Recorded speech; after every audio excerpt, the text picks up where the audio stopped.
seja bem-vindo ao Trocando Ideias. No programa dessa semana, você confere o nosso quadro Conversando com o Arquiteto, diretamente da Gazima Home Tech.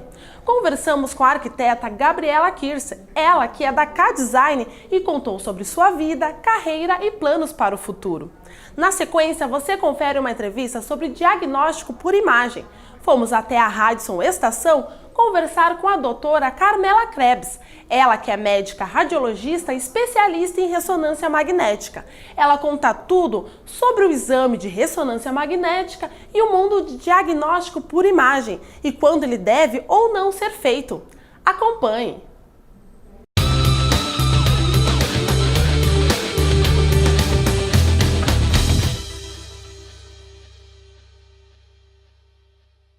Dando continuidade ao nosso quadro Conversando com o Arquiteto, o Trocando Ideias veio até a Gazima Home Tech conversar, bater um papo e conhecer um pouco mais sobre a carreira da arquiteta santacruzense Gabriela Kirse, ela que é fundadora da K-Design. Gabriela, seja bem-vinda. Obrigada. Conta pra nós então, a K-Design, ela tá presente no mercado desde 2002, né? São 15 anos. Conta pra nós como que foi essa estrada de lá pra cá. Passa muito rápido, né? 15 anos, nossa, nem parece, assim. Nesses 15 anos, assim, eu percebi que o mercado mudou bastante, assim. Talvez pelo acesso à informação, né, ter sido tão facilitado, né, em função da internet, enfim. E a troca de informação entre as pessoas também ter sido muito facilitada. Se percebe hoje que o ritmo das inovações, das soluções que são apresentadas ao mercado é muito maior, né? Então a gente trabalha com um leque de opções muito mais amplo, né, do que quando eu estava na faculdade, enfim, até mesmo o aprendizado, ele era muito mais lento e talvez também mais duradouro, né? Hoje a gente percebe que as soluções, elas entram, viram moda e passam, né, com uma rapidez muito maior, assim, né? Então acho que isso foi, assim, um maior impacto que eu percebi nesses 15 anos. E claro que, por outro lado, também o cliente, as pessoas de uma maneira geral também assumiram esse ritmo, né? E também hoje elas querem tudo muito rápido e com uma performance muito boa, porque elas também têm conhecimento. Na verdade que a tecnologia pode proporcionar isso. Exatamente, né? Exatamente. E quando na tua vida tu resolveu que queria ser arquiteta? O resolver, ele veio mesmo na hora de optar por uma carreira, assim, né?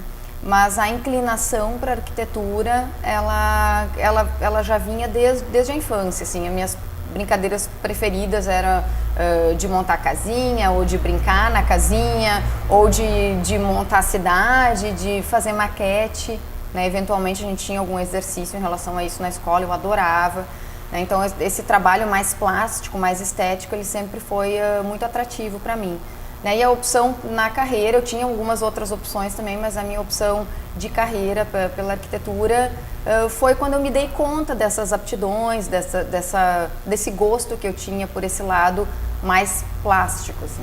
Então, desde a infância sempre teve no meio. Desde a infância, apesar de não ter na família ninguém que seja da área, né? Foi uma coisa que veio comigo, assim, desde pequena, desde bem pequena.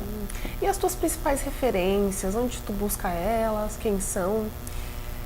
Eu gosto bastante de ter uma visão mais multidisciplinar, assim, né? Então eu pesquiso sites tanto de moda quanto de viagem, outros lugares, um pouco de história também. Eu acho que é bacana, assim, que cada projeto tem um conceito sólido, de onde veio, né? Então a minha visão é bastante ampla, assim, e não só fechada na arquitetura. Para mim a arquitetura, ela é requisito, né? Então estudar arquitetura é evidente, assim, né? Mas eu acho que o toque final a gente dá quando abre um pouco mais o espectro e consegue pegar outras visões, assim, também do trabalho, né? Acho que fica bem bacana também.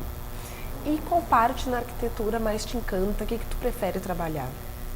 Eu gosto muito de projeto, eu gosto muito de projetar, assim. Eu acho que quando a gente está projetando, a coisa está se criando, a ideia está surgindo e sendo aprimorada, né? É claro que o acompanhamento da execução é importante para a qualidade do trabalho, enfim, mas eu sou muito aficionada pelo projeto, assim, eu gosto do projeto, tanto na área residencial quanto na área comercial.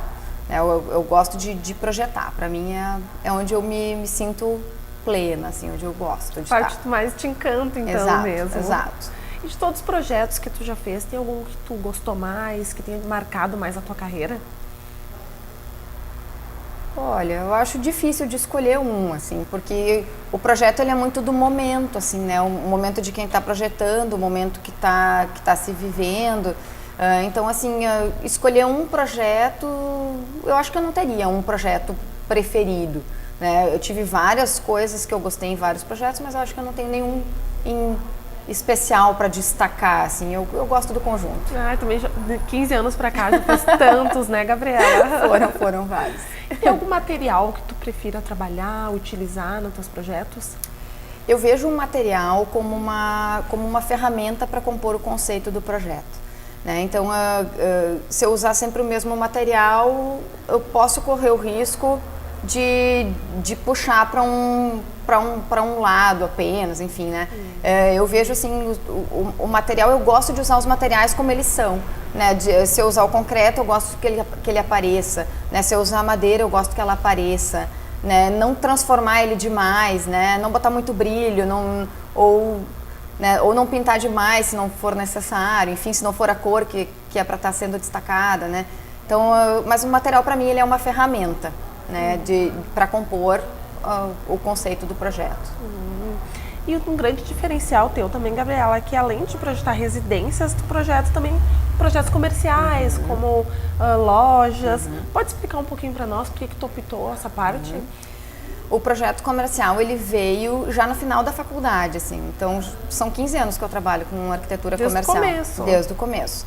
Foi a área que eu me especializei também. Né? Eu tenho uma especialização em arquitetura comercial e MBA em gestão estratégica de varejo. Né? Então, a arquitetura comercial, ela é muito chão para mim, é muito tranquilo, assim, né? É um momento onde tu pensa diferente de um projeto residencial, o time é outro, tudo precisa ser rápido. E tudo que está projetado tem uma explicação, tem uma intenção, né? Então isso também é bastante diferente, né? Se no residencial tu vai estar retratando a realidade daquela família, né? Daquele lar, né?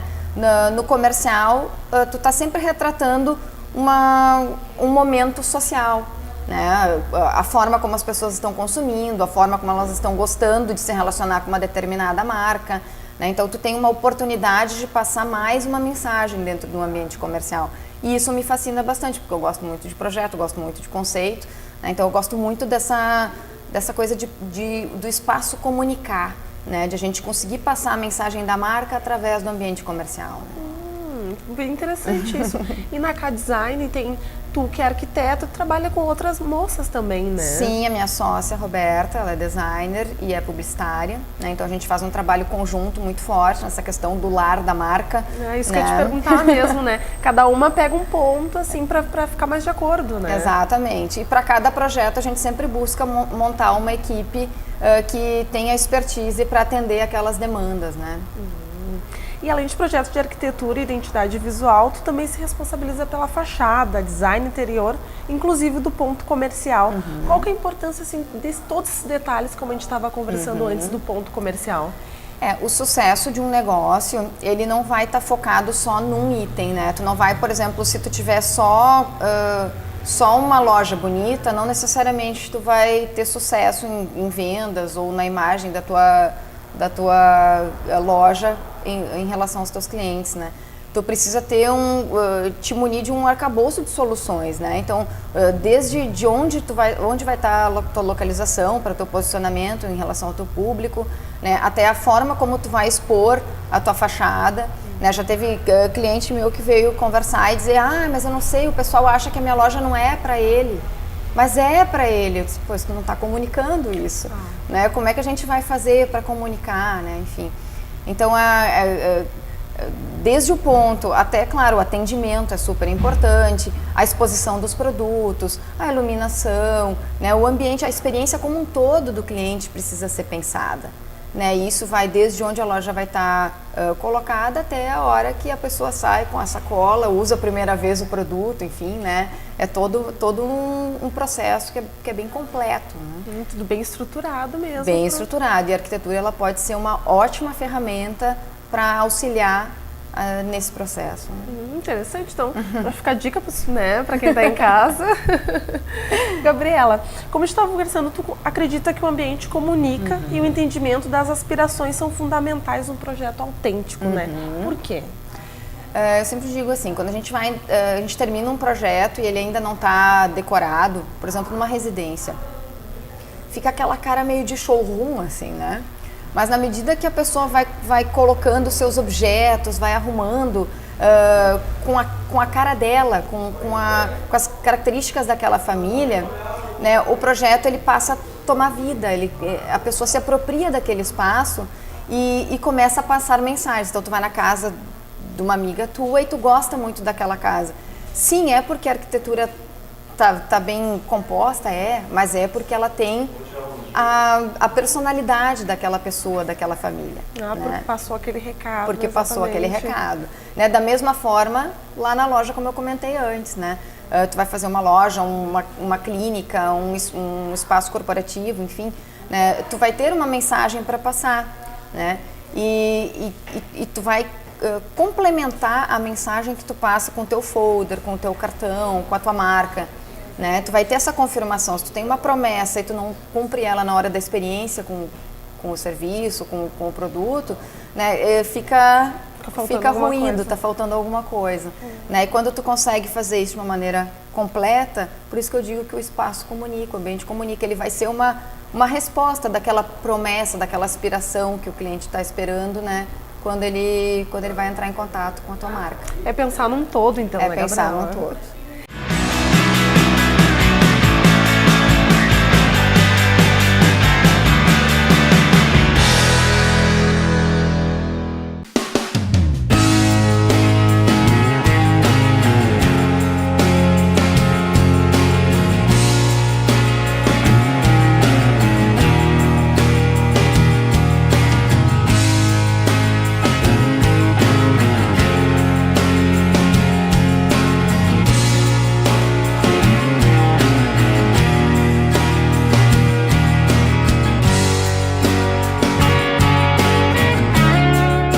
Se você gosta de fazer as coisas de um jeito diferente, você é como a gente. Se você é movido por suas paixões e gosta de aprender sentindo tudo na pele, você é como a gente. Se você aprende em qualquer lugar sem hora marcada e ao invés de seguir ordens, você encara desafios, você é como a gente. Se as fronteiras não são barreiras para você, certamente a gente fala a mesma língua. IASG, inglês diferente para você ser um cidadão do mundo. Venha usufruir de uma das maiores estruturas de lazer de nossa cidade. Pratique a sua modalidade preferida. Participe dos mais disputados campeonatos da região. Procurando um espaço para curtir o verão, venha se refrescar em nossas piscinas. Traga sua família e aproveite nossos espaços aos finais de semana.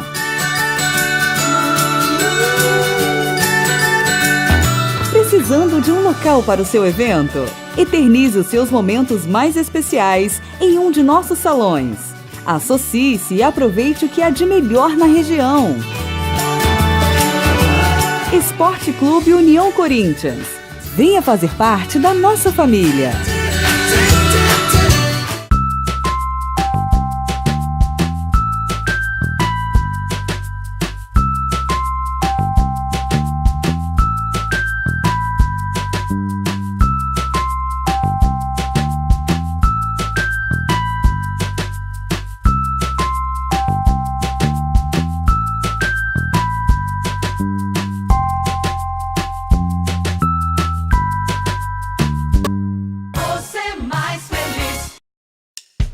Quer viajar? Então escolha o roteiro.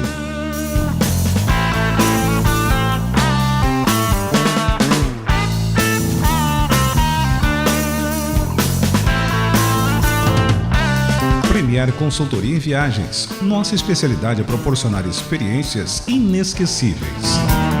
No centro de Santa Cruz, na 28 de setembro, esquina com a Venâncio Aires.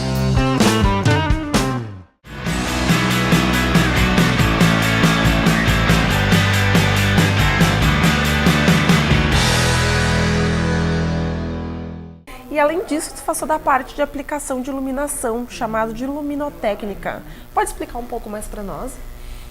Sempre que a gente começa um projeto, a gente sempre pensa em alguma coisa especial para acontecer naquele ambiente, ou naqueles ambientes, enfim, ou naquele projeto, né?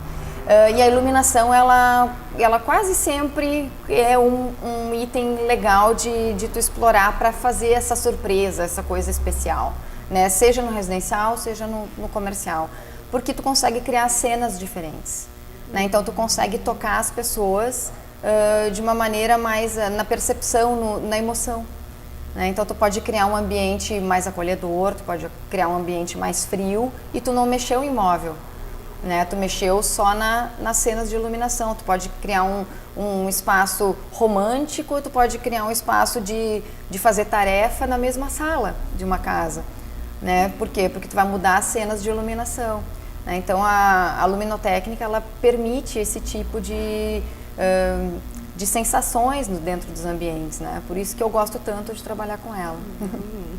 E quais são as perguntas principais que se faz para o cliente na hora de montar um projeto? Eu vejo que sempre que a gente vai começar um projeto novo, a principal questão é o que a gente quer com aquele projeto, né? Qual é o resultado esperado daquele projeto? O que o cliente está querendo, né? Por que ele quis fazer aquele projeto, né? O que para ele é importante, né? E alinhar bem essas expectativas, né? Tanto em relação a condicionantes, porque às vezes tem coisas que não vão ser possíveis fazer, né? Não porque eu não quero fazer ou porque o cliente não quer, mas porque não pode fazer, né? Ou porque não, às vezes a gente tem ideias maravilhosas, mas não é aquele o objetivo do cliente. Então precisa estar alinhado, né? O bom ou o ruim, ele depende de ser adequado, né? Então a gente precisa equalizar essas questões para que o projeto depois ele vai sozinho. Sozinho não vai, né? Mas a gente dá ajuda. Dá um empurrãozinho, né, Gabriela? E quais foram as tuas maiores realizações, então, de lá para cá na arquitetura? Não tantas, né? Tem bastante coisa, assim. O que eu mais gosto é de visitar o espaço depois de um tempo, ou na inauguração, enfim, quando ele finaliza, assim, e pensar em como era antes e onde se está hoje, né? O quanto a vida daquelas pessoas ficou melhor, ou o quanto aquela região melhorou, né? Porque eu acho que isso é processo, né? Tu passar na vida de alguém e tornar a vida dessa pessoa melhor, ou a vida daquela comunidade melhor, né? Eu acho que isso é a maior realização da arquitetura, né? Porque a gente sempre vai fazer uma transformação. Ver o depois, então, né? Ver o depois, eu acho que é a melhor de todas. E também a alegria no rosto do cliente quando está pronto, né? Claro. Tu vê o cliente orgulhoso da sua conquista, né? Ver que ele tem orgulho da casa que ele está morando, orgulho do negócio que ele criou, enfim, né? Isso é muito bacana. E Gabriela, em questão de iluminação, tem alguma que tu prefira trabalhar? Eu gosto muito claro que a gente precisa sempre pensar na iluminação funcional, né? Como eu falei antes, das cenas que a gente trabalha, mas a iluminação de efeito, ela dá todo um toque especial, assim, né? As sancas, os rasgos no forro, nas paredes, enfim, dá para fazer uma brincadeira muito bacana com a iluminação de efeito, né? A iluminação em móveis, né? Onde tu consegue criar aquela ilusão de um móvel estar flutuando, né? Ou de o forro estar flutuando, enfim, é muito bacana, né? Eu acho que é bem bacana de usar. Ou então nos projetos mais descolados, ou então nos infantis, trabalhar com o efeito RGB, que aí tu trabalha com colorido, né? Tu muda a cor do ambiente só através da mudança da cor da luz, né? Então também é uma coisa bem bacana de se explorar, assim. Da mesma forma, o efeito a gente pode usar também de uma maneira mais na questão da segurança, né? Com os balizadores, né? Criando um efeito bacana de escada, um efeito bacana de iluminação no jardim, né? Então, assim, a iluminação de efeito eu acho que ela é aquela cerejinha do bolo, assim, aquele brilho especial, assim, que pode acontecer no projeto, né? Que a gente pode explorar de uma maneira, às vezes divertida, às vezes para segurança, às vezes para o requinte, enfim, só escolher qual é a intenção e explorar à vontade. Né? Então, Gabriela, como nós estamos aqui na Gazima Home Tech, que tal a gente mostrar para quem está em casa um pouco mais sobre essas iluminações que tu falou? Claro, será um prazer. Vamos lá. Até lá? Vamos sim. E sobre as iluminações de efeito, então, Gabriela, aqui nós temos vários exemplos. Tu pode mostrar para nós? Temos exemplos bem bacanas aqui. A gente pode pensar no efeito tanto para segurança quanto um efeito mais cênico, né? No caso das escadas, a gente consegue ter essas duas funções, né? A gente pode ver, aqui embaixo a gente tem alguns modelos bacanas de usar em escada, né? Que você bota logo acima do pisante do degrau, né? Causando tanto uma iluminação de efeito, quanto um efeito bacana de iluminação também, né? Bom, aqui também a gente tem alguns exemplos de arandela, né? Um efeito bacana de parede, com uma iluminação mais quente. Nesse nicho aqui a gente pode ver dois modelos, onde a gente tem um facho para cima, outro para baixo, né? Que causa um desenho bacana na parede, né? Um facho bem desenhado. Naquele exemplo lá, a gente pode ver um facho um pouco mais difuso, ele vai se perdendo um pouco mais na parede. Então, são vários tipos de efeitos que a gente pode conseguir, né, com uma luminária que é bastante discreta, quando ela está desligada também, né? Aqui mais arredondadinha também, um efeito mais difuso para baixo e para cima. Essa outra arandela aqui que pode ser usada até mesmo como no criado mudo, como uma iluminação de dormitório, fica bacana também. Essa aqui que tem um efeito mais de cruz, que dá um desenho bacana na parede também. Um exemplo bem típico assim de arandela de efeito, né? Aqui a gente tem uma parede em madeira, então para valorizar, né, o material, a gente pode utilizar uma iluminação de efeito, criando um desenho de luz sobre a madeira, né, que vai criar um ponto focal dentro da residência ou do ambiente onde ela estiver inserida. Gabriela, então, depois dessa nossa conversa, eu só posso te agradecer por ter nos cedido tempo, ter falado um pouco mais sobre a tua carreira e mostrar sobre os tipos de iluminação. Muito obrigada. Eu é que agradeço a oportunidade. Fico sempre à disposição. Obrigada.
Trocando Ideias veio até o Radisson, Estação Diagnóstico por Imagem, bater um papo e tirar algumas dúvidas sobre a ressonância magnética. E para conversar conosco está a doutora Carmela Krebs. Ela que é médica, radiologista e especialista em ressonância magnética. Doutora Carmela, obrigada por nos receber. Eu que agradeço o convite. Doutora Carmela, então para começar, pode nos explicar de fato o que é ressonância magnética? Bom, a ressonância magnética, na verdade, o aparelho, ele é um magneto que é como se fosse um grande ímã, que gera um campo eletromagnético. Então, o paciente entra dentro do magneto, que é o aparelho, e além desse magneto, existem as bobinas, né? As bobinas são como se fossem antenas, né, que vão captar o sinal emitido pelo magneto e pelo corpo, e as bobinas são posicionadas, então, nas regiões a serem estudadas. Então, se eu vou estudar um joelho, a bobina é colocada próxima do joelho. Se eu vou estudar o crânio, é usada uma bobina especial para o crânio. Então, essa bobina é como se fosse a antena que vai captar o sinal emitido pela parte a ser estudada. Da bobina, então, esses sinais adquiridos são enviados para o computador e, através de softwares, transformam esse sinal em imagens. Então, essas imagens é o que a gente depois imprime ou grava no CD, e essas imagens que são avaliadas, então, pelo radiologista. E qual a ressonância, no caso, ela é ideal para detectar quais problemas? Bom, a ressonância ela pode ser usada para avaliar todas as partes do corpo, né? Não existe nenhuma parte que não possa ser avaliada.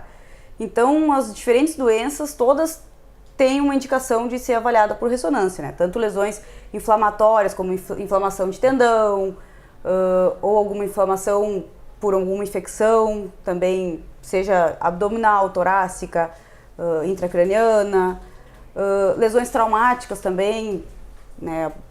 Ruptura de ligamento de joelho é uma grande indicação, né? Ou de entorse de tornozelo, para avaliar estruturas ligamentares, estruturas ósseas também são bem avaliadas.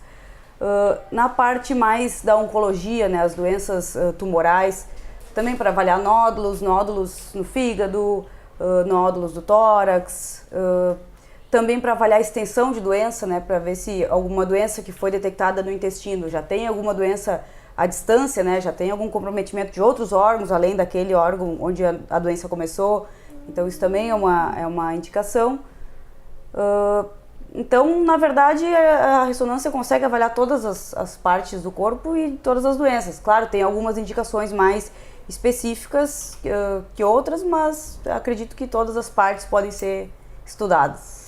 E quem tem, por exemplo, marca-passo, pino nas pernas, pode realizar esse exame? Alguma controvérsia? Sim, existem duas contraindicações absolutas, assim, duas contraindicações que o paciente não pode de forma alguma fazer o exame, que é o paciente que possui marca-passo cardíaco e o paciente que realizou implante coclear, que é uma cirurgia no ouvido.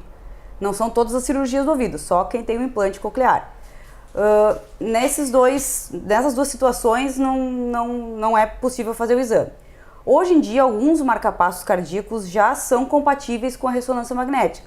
Então, a grande maioria ainda não é possível realizar, mas já tivemos alguns pacientes que trazem aí uma indicação do próprio médico que colocou o marca-passo, dizendo que esse marca-passo é compatível com o exame. Então, acredito que cada vez mais vai ser utilizado um marca-passo que seja compatível. Então, isso também, com o tempo, vai acabar deixando de ser uma contraindicação, né? Mas é sempre um cuidado que a gente tem que ter. A questão dos pinos e stent ou próteses que o paciente coloca, como a ressonância é um magneto, que é um ímã, e o ímã atrai metais, então, quando foi criado o aparelho de ressonância, se tinha essa precaução, né? Será que pode ou não pode? Hoje está bem documentado, tem muitos artigos publicados mostrando que não tem problema, né? Então, quem colocou uma placa numa fratura, não tem problema, pode realizar o exame também. Isso que essa é uma das grandes dúvidas, né, das pessoas. E mesmo assim, todo paciente que vem fazer o exame, ele é feito um questionário todo com o paciente, perguntando se ele tem algum pino, se tem marca-passo e tudo isso. Claro, o paciente não sabe que tem que nos dar essas informações, então todo paciente que vai entrar no aparelho, a gente faz todo um questionário justamente para ver se ele pode ou não, tem que ter sempre esse cuidado. Mas realmente essa parte de aparelho dentário também é uma coisa que o pessoal acha que não pode fazer, na verdade pode. O que o metal faz no exame de imagem é que às vezes ele prejudica a aquisição da imagem. Então, às vezes, aquela parte perto da boca de quem tem um aparelho dentário vai ficar meio borrada. Mas daqui a pouco, se o problema não é na boca, a gente consegue adquirir a imagem, de qualquer forma não prejudica o diagnóstico. Mas às vezes esses metais podem deixar a imagem um pouco mais feia, né? Mas muitas vezes não chega a prejudicar o diagnóstico. Então significa que atrapalha de fato. Atrapalha, mas não impede a realização do exame. E quem vai realizar esse exame de ressonância, quais são as recomendações? O que a pessoa tem que se preparar antes? Não, assim, o exame depende qual o exame ou qual a parte do corpo que vai ser examinada, né? A maioria dos exames de ressonância não tem nenhuma indicação específica. Todos os pacientes que vêm fazer exames, a gente pede para trazer exames anteriores, né? Então seria um pedido para sempre que tiver exame anterior trazer, mesmo que seja raio-x ou ecografia. E no caso, os pacientes que vão fazer exame com contraste endovenoso, contraste na veia, a gente pede para vir em jejum, né? Porque às vezes pode dar alguma náusea, então mais para minimizar essas adversidades, assim. Então, só mais a questão de fazer com contraste, então a gente pede que ele venha em jejum.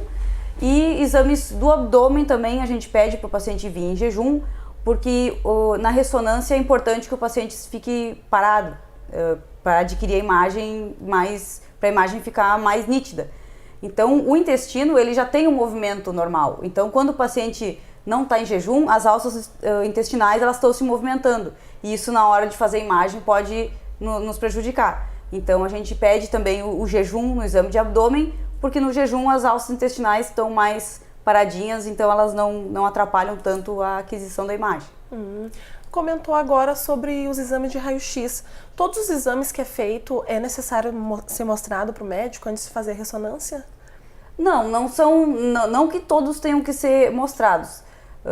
O que acontece? Se o paciente traz exames anteriores, se já foi detectado alguma alteração em algum exame, por exemplo, fez uma ecografia que mostrou um nódulo no fígado, o exame de ressonância já vai ser direcionado para adquirir imagens daquela estrutura, né? Então, às vezes a gente faz imagens a mais, né, que só vão ser feitas porque já se sabe que tem uma alteração naquele órgão, né? Então, isso também é importante, o exame anterior, para na hora que a gente for fazer o exame, conseguir fazer um exame mais direcionado, né? Isso diminui o tempo também de exame, porque o exame de ressonância magnética ele já é um exame mais demorado que os outros. Então, se a gente já sabe qual estrutura que o médico que solicitou o exame quer avaliar, a gente já faz imagens mais focadas e direcionadas para esse problema, né? Isso diminui o tempo de exame e para o paciente também fica melhor. Tem alguma média de tempo de exame ou varia muito de acordo com cada paciente? Depende, na verdade, da área a ser estudada, né? Um exame de articulação, por exemplo, é um exame mais rápido, pode levar até 15 minutos, às vezes se consegue fazer exames ou até em menos de 15 minutos. Já um exame de abdômen, a gente precisa ter mais imagens, até porque são mais estruturas, né, a serem avaliadas, então se adquire mais imagens.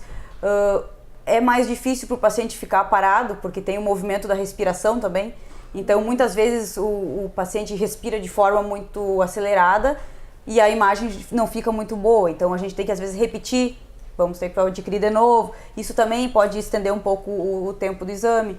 Então isso vai variar tanto da colaboração do paciente de respirar tranquilo, de ficar paradinho e conseguir já adquirir as imagens na primeira vez, já boas imagens, e também da área a ser estudada, né? Se for uma articulação, que é o exame mais rápido, também vai levar menos tempo.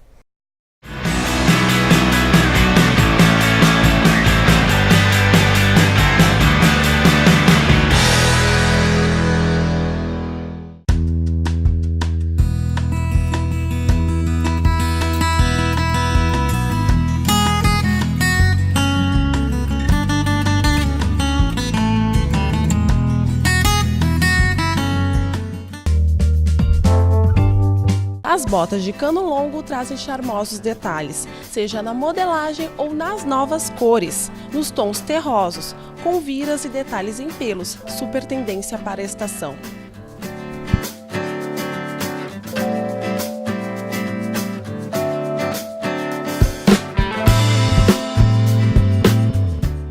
a nossa loja no centro de Santa Cruz do Sul. Atendemos todos os sábados até às 17 horas, sempre sem fechar ao meio-dia. Marlene Calçados, na rua 28 de setembro, 354.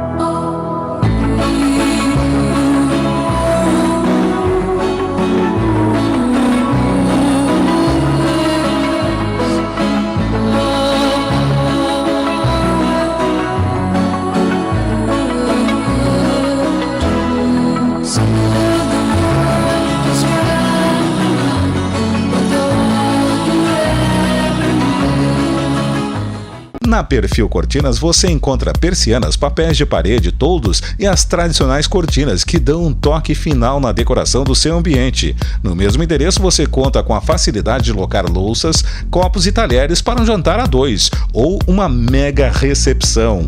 Perfil Cortinas, Travessa Harmonia 280, telefone 51 3902 4318.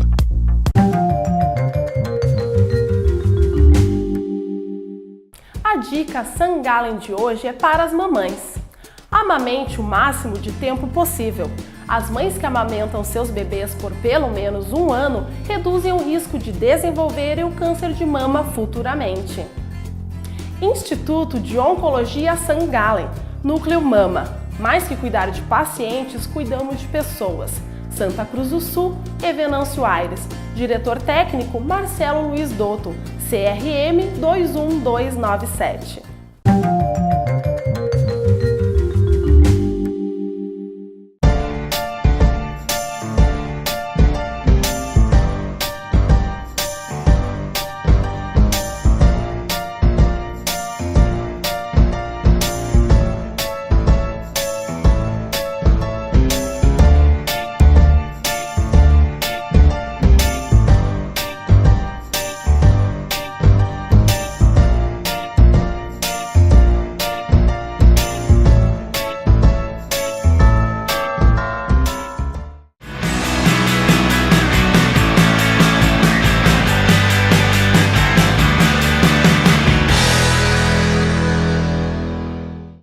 Em relação também à aplicação do contraste venoso, para que serve então essa substância? Pode explicar um pouquinho mais para nós? Sim.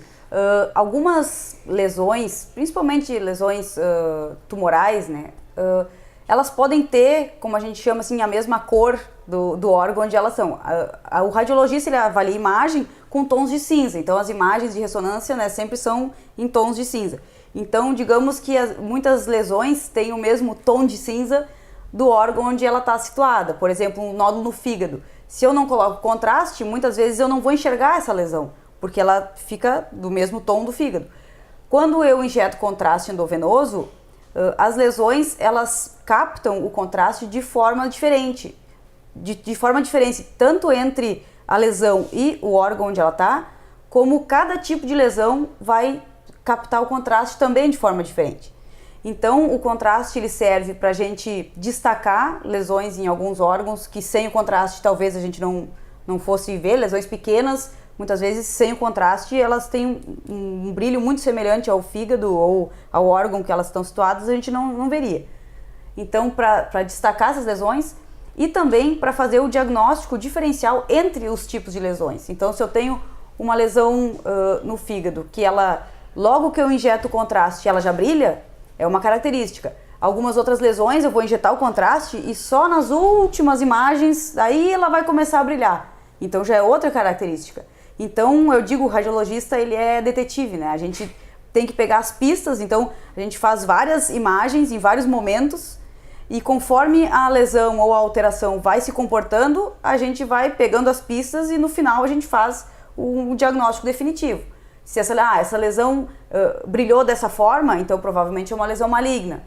Essa lesão brilhou dessa outra forma, provavelmente é uma lesão benigna, não precisa fazer mais nada. Ou essa lesão é maligna, vamos ter que prosseguir a investigação, fazer uma biópsia, fazer cirurgia. Ou essa lesão é benigna, não precisa fazer mais nada.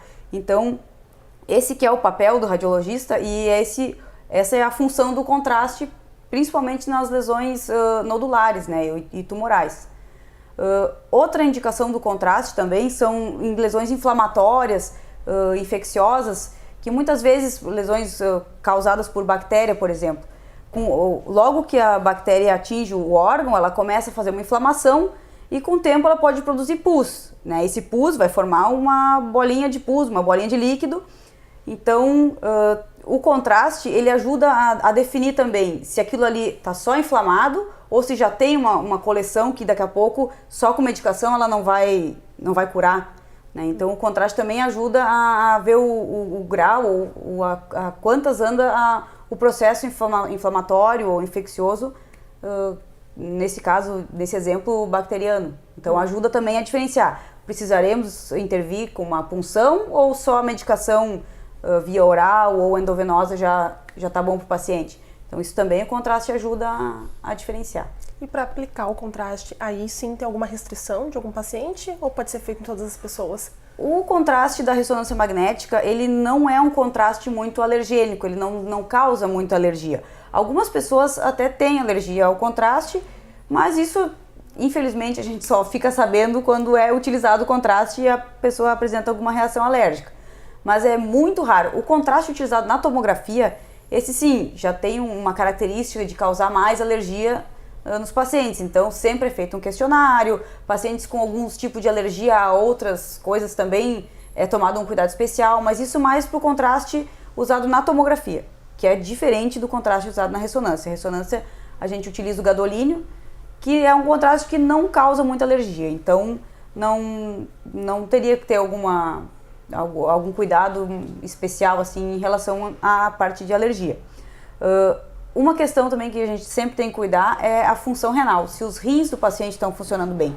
Porque como são os rins que vão excretar o contraste, que vão eliminar o contraste do corpo, se o paciente tem já um problema renal, o rim já não funciona muito bem, ele vai demorar muito para tirar esse contraste do corpo e essa permanência do gadolínio no corpo, isso pode sim gerar algum problema, tanto renal quanto outros problemas que são muito raros também, mas que a gente sempre tem que cuidar. Então a questão da função renal, do funcionamento do rim, também é uma coisa que a gente tem que tomar cuidado antes de injetar o contraste no paciente. Então essa é uma parte que tem que cuidar, bem importante, né? Sim, o paciente já falar...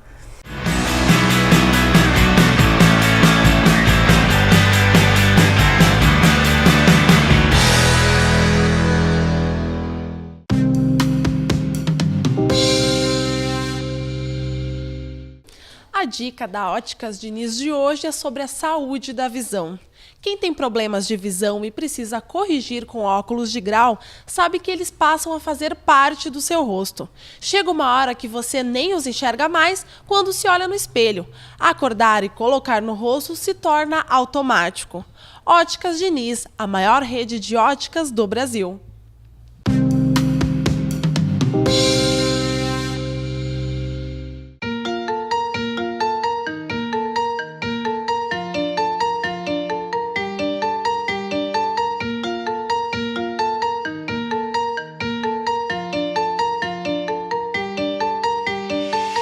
Farmácia de manipulação e drogaria com qualidade. Fórmulas magistrais, manipulada na medida exata do seu tratamento e prescrição. Na Marechal Floriano 1009, em Santa Cruz do Sul.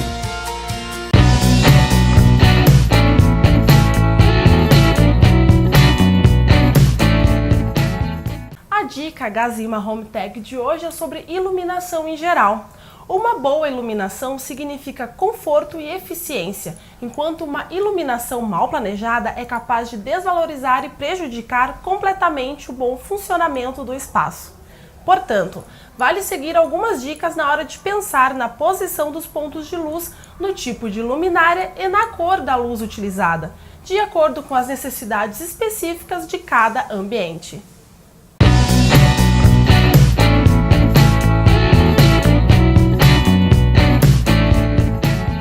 Dinovita, no mercado há mais de 20 anos, comandada pelo hairstylist Alexandre Weigel, formado pela renomada Escola Internacional Pivot Point, oferece aos seus clientes o que há de melhor em técnicas de cortes, colometria, penteados e maquiagens. O Dinovita conta também com a profissional Roberta Kipper, especialista em unhas e depilação.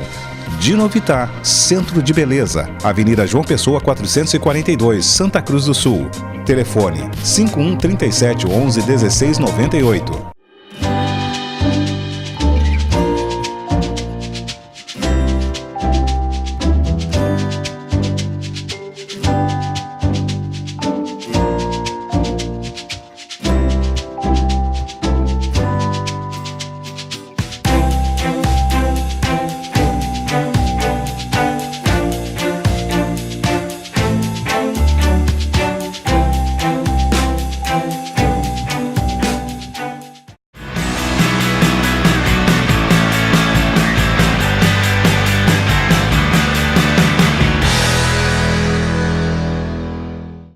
Doutora, qual que é a importância, então, do diagnóstico por imagem na prevenção e no tratamento das doenças? Hoje em dia se fala muito em medicina preventiva ou em diagnóstico precoce, porque, claro, por exemplo, lesões tumorais que forem diagnosticadas na sua fase inicial vão ter dimensões menores, então até um tratamento cirúrgico para retirar essa lesão, ele é muito mais simples se a lesão é pequena. E também no momento onde lesões tumorais são menores, a chance de ter doença em algum outro órgão, né, que são as que a gente chama de metástases, que são as doenças disseminadas. Então, numa lesão pequena, a chance de ter já disseminação para outros órgãos é muito menor. Então, claro, se é feito um diagnóstico precoce, o tratamento vai ser muito menos agressivo, né? Uma lesão que pode ser tratada só com cirurgia é muito menos agressivo para o paciente do que uma lesão que teria que ser tratada com quimioterapia, com radioterapia, depois com cirurgia, às vezes mais de uma cirurgia.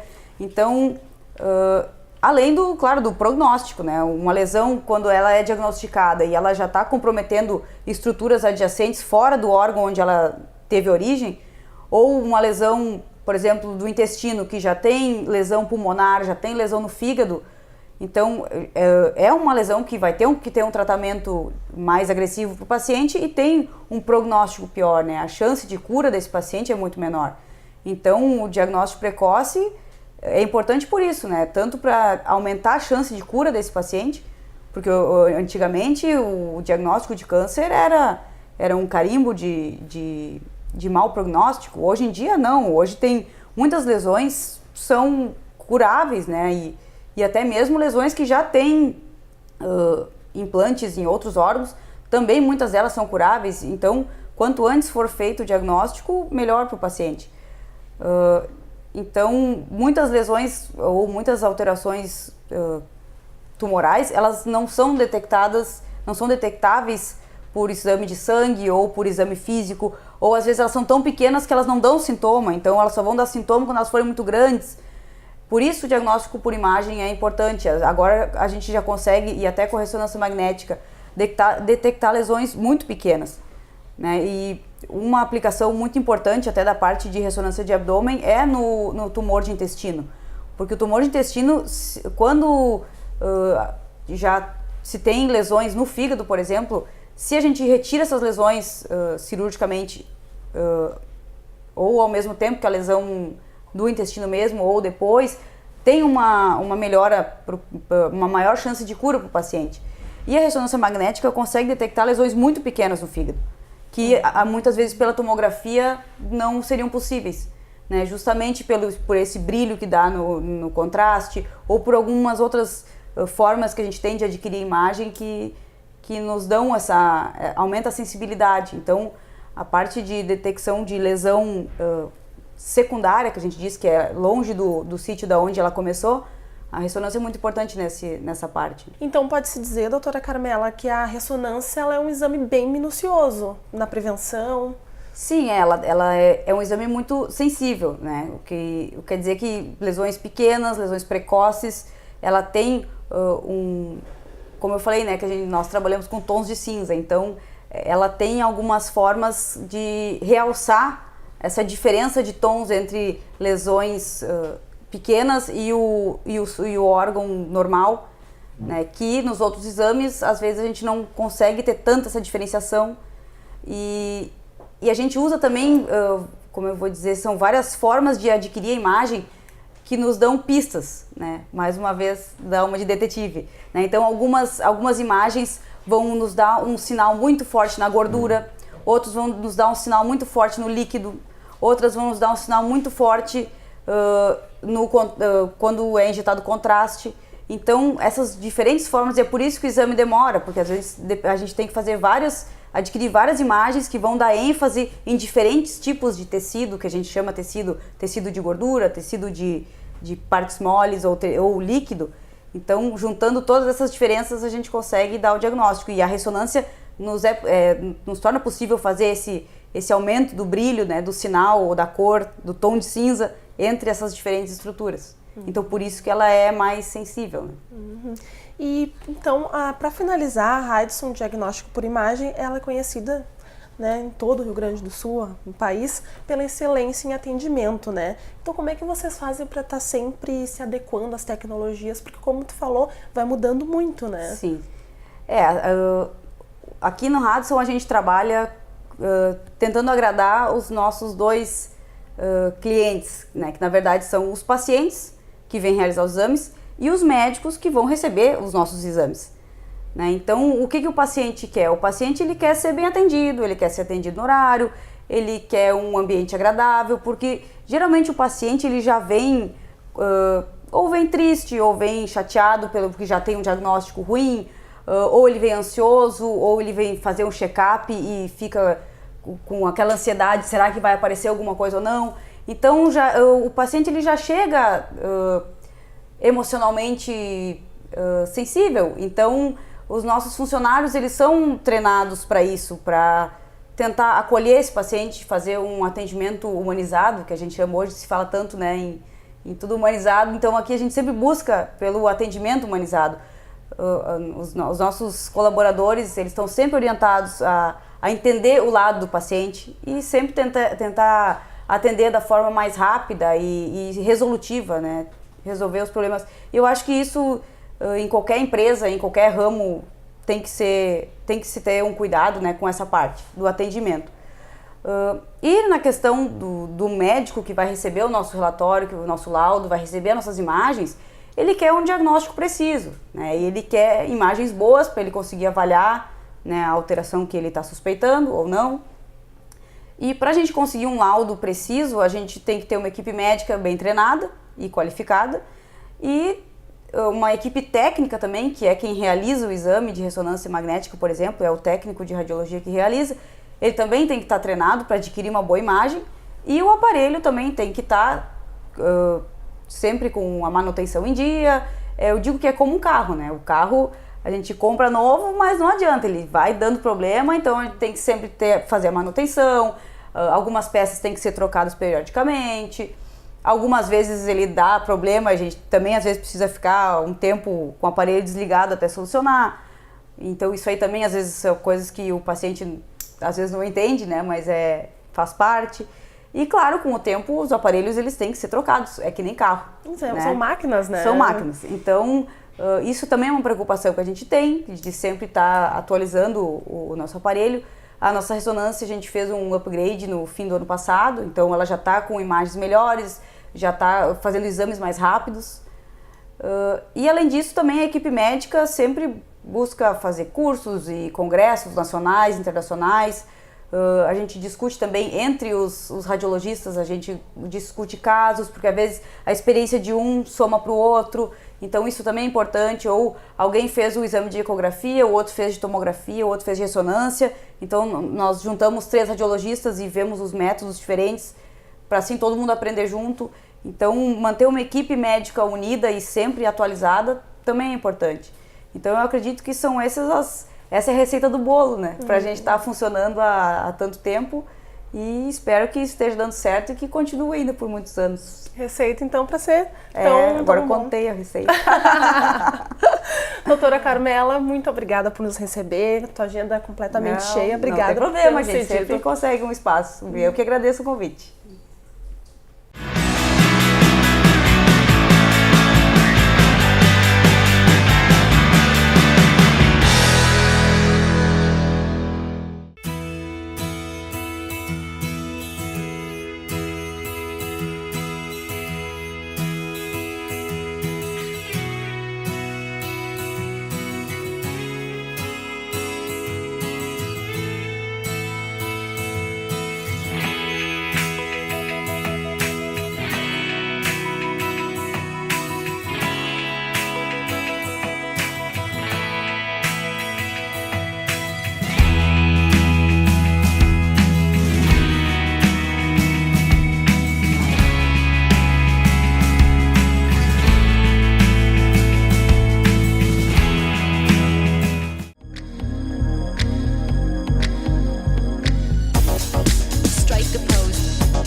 Você conseguiu, não é?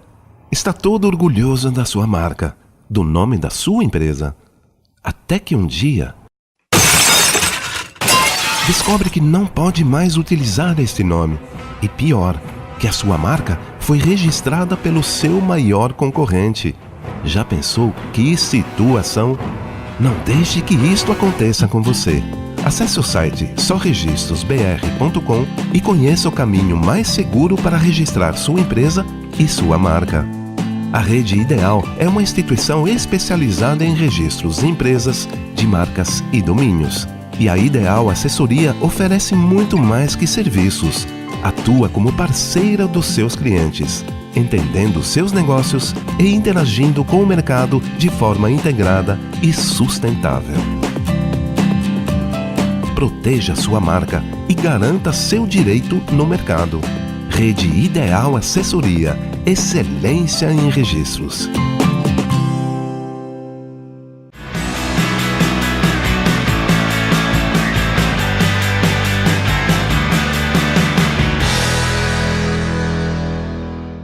E o Trocando Ideias é isso, diversas informações feitas especialmente para você. Como no programa de hoje falamos sobre arquitetura e saúde. Gostou? Na semana que vem tem muito mais.